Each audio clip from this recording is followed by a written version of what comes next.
In this daily drop, I'm going to take you through a brand new camera build that I have that's based around my iPhone 15 Pro that I'll be using to create content for the better part of a month. So let's go. All right, everybody. I, the mad scientist, have been at work for the last week or so trying to figure out what my rig is going to be so that I can capture content for the next few weeks. We're actually going on a short family trip next week, actually the week that you're watching this episode. And the following week, my entire family is going overseas for 3 weeks. And of course, the one thing that is going to be a constant in all of that insanity, barring any internet failure, is the daily drop. So what I wanted to do was not travel with a C80 and a larger zoom lens and a whole bunch of additional kit in order to capture my content. And I think that the content that I'm going to be capturing once, especially we go overseas, is going to be decidedly different than my normal daily drops. I'd like it to be a little bit more skewed towards the experiences that I'm having, talking about things related to that. Probably some food stuff, I don't know, but I did want to make sure that I had a setup that would work for me. And while I do use the 15 Pro a lot for content creation, I do find myself using this with the front-facing camera a lot of the time. And the reason that I'm doing that, for obvious reasons, is because it's just really simple to see myself, monitor myself, and to get that footage that way. That said, while the front-facing camera on the 15 Pro is actually 4K, is pretty decent quality, it is very limited in terms of the angle of view or the field of view that it's giving you. So it tends to, even with your arm outstretched or on some sort of selfie stick, still be a little bit narrow in terms of the frame. So what I wanted to do was come up with a setup that would allow me to have access to the rear-facing cameras and not shoot blindly. So that's kind of what we're going to go through right now. So stick with, this. It's going to be in real time, and I'm going to talk out the thought process behind everything that I've done here. So first and foremost, MT-73. I've talked about this in a prior episode quite a long time ago. Went through testing a whole bunch of the selfie stick type of systems, and this Ulanzi, for me, MT-73 sort of ticked the boxes that I needed it to tick, which was, number one, very lightweight. Number two, it needed to have some sort of built-in tripod. And then number three, sturdy enough for the camera system that I'm using, and also that this extended enough so that if I was going to use this on a tabletop, it wasn't always looking up at me. And the nice thing here is it has a ball mount, and it also has a cold shoe here, which helps quite a bit. So that's sort of we'll call this the basis of the system. And then the next thing is, how am I getting my iPhone onto this? And I didn't want to use one of those spring-loaded type of iPhone holders. I wanted to use basically something similar to what I've been using recently, which is a double-sided MagSafe or magnetic system here. The problem with this system is that it has the hinges right here on the actual product itself. Let me just switch over here so you can see that a little bit better. And it gets in the way of the devices that you might be attaching or what you're doing. So what I found, which also is solving another problem, is this. This is a company, the names of these companies, ridiculous. Camolo, CAMOLO. I'm sure they have 5 different versions of this. I had a whole bunch of variations of my original one sent, and This is the one that ticked enough of the boxes, very similarly to the Selfie stick tripod that I'm using here from Ulanzi. So this Camelo one, what's really cool about it is it has, and again, let me switch. It has quarter 20 here, quarter 20 here, quarter 20 here, has a little cold shoe attachment, which I'm not really using. So what that means is that I have a mounting point right here in the center of this magnetic or dual-sided magnetic mount. Let me make sure that that's straight.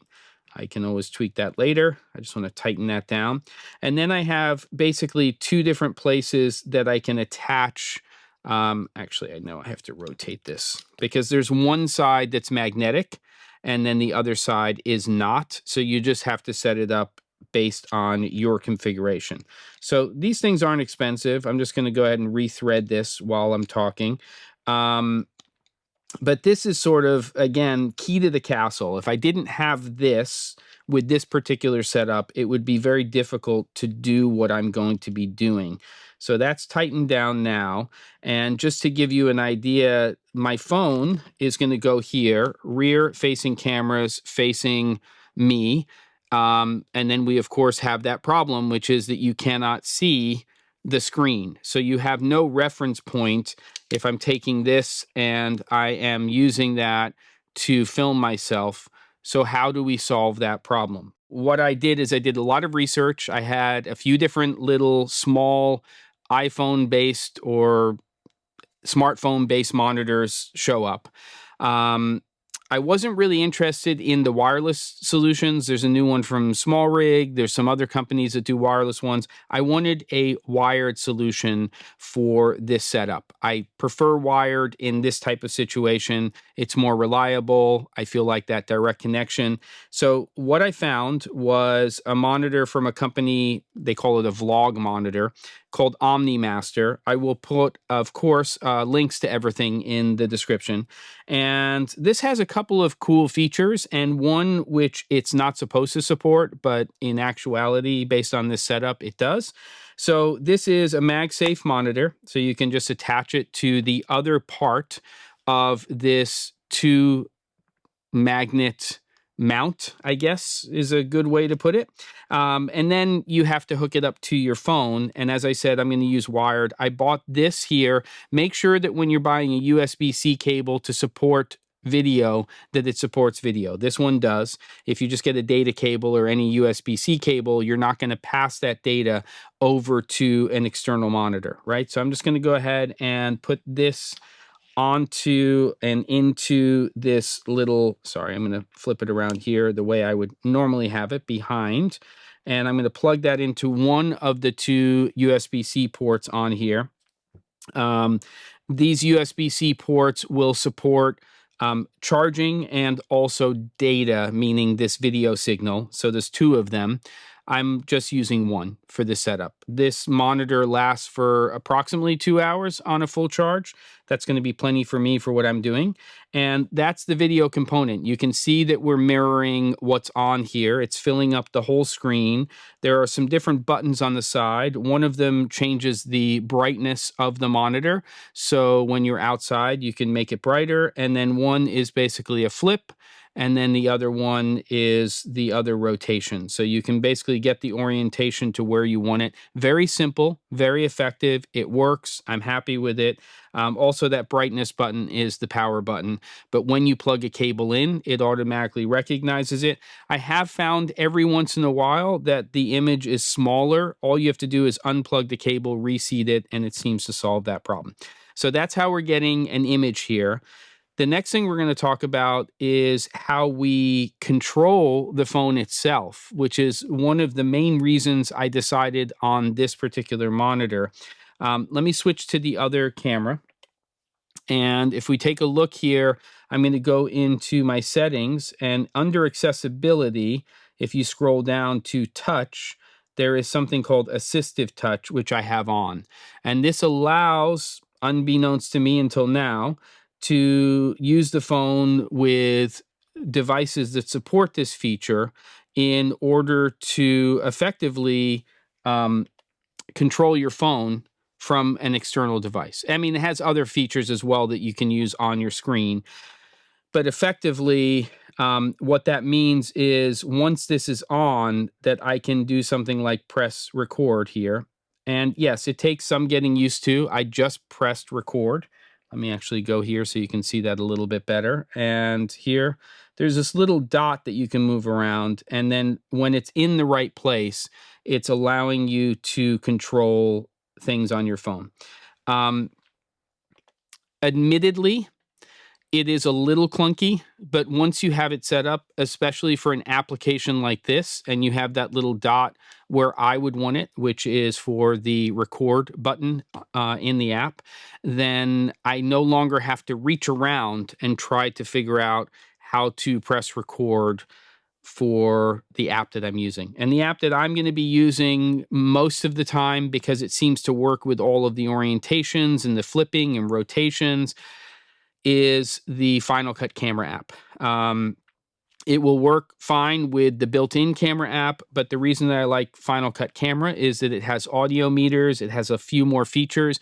It doesn't support, to my knowledge, the cinematic mode, but I don't think that's really going to be an issue for what I'm doing. But I can choose my 3 lenses, I can see audio meters, all of that good stuff. And speaking of audio, how am I handling audio for this setup? That's very important. Well, one of the other monitors I looked at had USB-C audio in for this, but it didn't support AssistiveTouch, and its image was filling up maybe 2/3 of the screen. The flipping and rotation feature wasn't working well, so I kind of just said that's a no for me. And while I may use the wireless micro from Rode for certain things when I don't have this set up, meaning I can just plug the receiver into the phone and handhold it and have a wireless mic, especially if I was just using the front-facing camera, which is what I've done before, I needed to have a more reliable audio solution where I could use the rear-facing cameras. Now, I've gone through a few different options here, but the key here with this particular monitor is it has a 3.5 millimeter or 1/8 inch jack here for audio. That's what it has. So that's really just supposed to be for monitoring audio. But the reality is that if you're using the right microphone, you can actually input audio using that particular port. I wish this monitor had USB-C audio and supplied power, and I could use other microphones with this. I can't.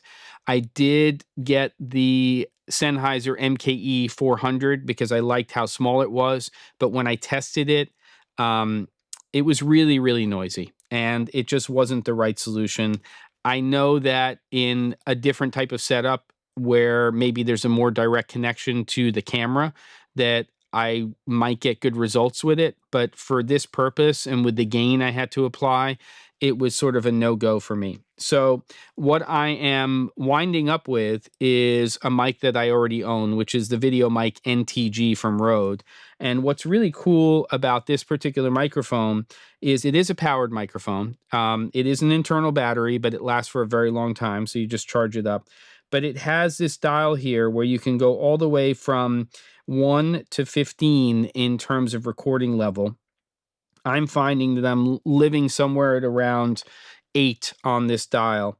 It has low cut filters, and it has attenuators, and the quality of the audio with this particular microphone I like very much. The only problem I have with it is it's relatively large. It's very lightweight, but the issue is that if I was just going to attach this directly to the cold shoe of this little tripod selfie stick, the wide angle camera that is the 13 millimeter camera on my 15 Pro will basically see the end of the microphone, even if I'm not using the wind muff, the dead cat, whatever you want to call it, the furry. So what I've done is I've kind of Franken-rigged a little setup here, which is going to allow me to get from that cold shoe to a locking cold shoe. I have another solution coming in tomorrow, which will look a little cleaner just for my sake.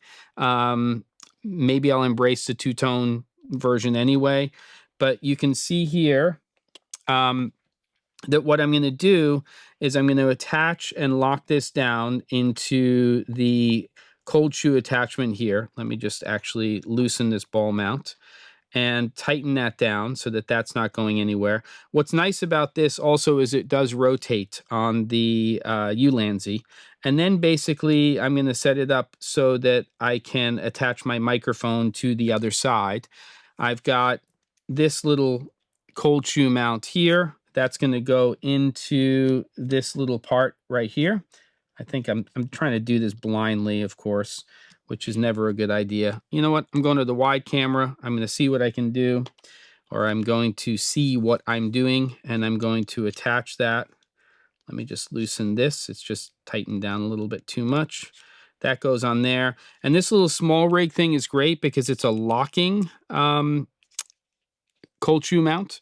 And then basically what I can do is just attach that microphone to wherever I want it to go, or position it wherever I want it to go. And then that goes into, over on this side of the monitor, the little audio port here. And again, while this audio port is really designed just for monitoring audio, when I go into the app here and I turn on the monitor, because it has to be powered, that's a key to the castle, it shows up as a USB headset microphone inside of here. And it works perfectly. It's no problem at all. I'm finding it to be very clean. There are meters. I don't know if you can see them here. The meters are there, probably easier to see in the actual app. Let me... What am I doing with these acrobatics here? You can see the meters right there. And again, with this particular setup, because the dial is on the back of the Rode VideoMic NTG, I can just dial up and down those levels, basically using the mic as the preamp for that setup. Once this is all ready to go, generally what I would do is I would extend the selfie stick. I would close up the tripod component of this, and then get this into the position that I want it to be in terms of camera. And this gives me tremendous flexibility. I should probably flip the cameras. So I'm using the rear facing camera. So let me just go ahead and do that. And that's easier to do with just the phone itself. And then I'm just going to flip it basically to where I need it to be so I can see myself correctly and everything's fine. And there we go. And that's the basic setup, right? So now I'm in a place whereby this microphone isn't seen even by the widest lens. In fact, let me just go ahead and pick that, because I can adjust it. So if that is in the frame, I not only have the adjustment here, but I can adjust this with the ball mount to make sure that I'm not seeing it even with the dead cat. Honestly, it's extremely effective. I wish the AssistiveTouch was a little bit more responsive, but other than that, this is about as compact as you can get in order to get good quality picture and good quality sound out of a setup like this. It would be really great if I could go completely wireless, but there is an advantage, of course, to having everything wired the way I have it here. It's going to be much more reliable in terms of the different environments that I'm going to be in. And now, really, all I have to do is get out there into the world and start creating some content with this crazy setup that I have. Look at it. It's going to work, and it's comfortable. It's extremely lightweight. It doesn't take up a lot of space. And I think that for my particular purpose of what I'm trying to do with this setup, I'm going to be able to do a lot of different things. Time will tell, of course, but I've been using cameras for a long time. I've been dealing with audio for a long time, and I don't think that there's anything about this that is too unusual. I don't think that I'm going to get into trying to do lots of things with ND filters and stuff like that. So I am going to rely upon essentially the auto shutter feature of the app. I could use the Blackmagic design app as well, or Blackmagic camera app, but I think that for what I'm doing, Final Cut Camera is going to work the best for my application. Yeah, that's what I got for you. Love to hear your thoughts on it. And if you've ever done a build like this, what your thoughts are. I'm now going to spend some time listing all of this stuff in the description. Which way? Yeah, that's the way. Don't forget to. And I'll see you on the next episode of The Daily Drop.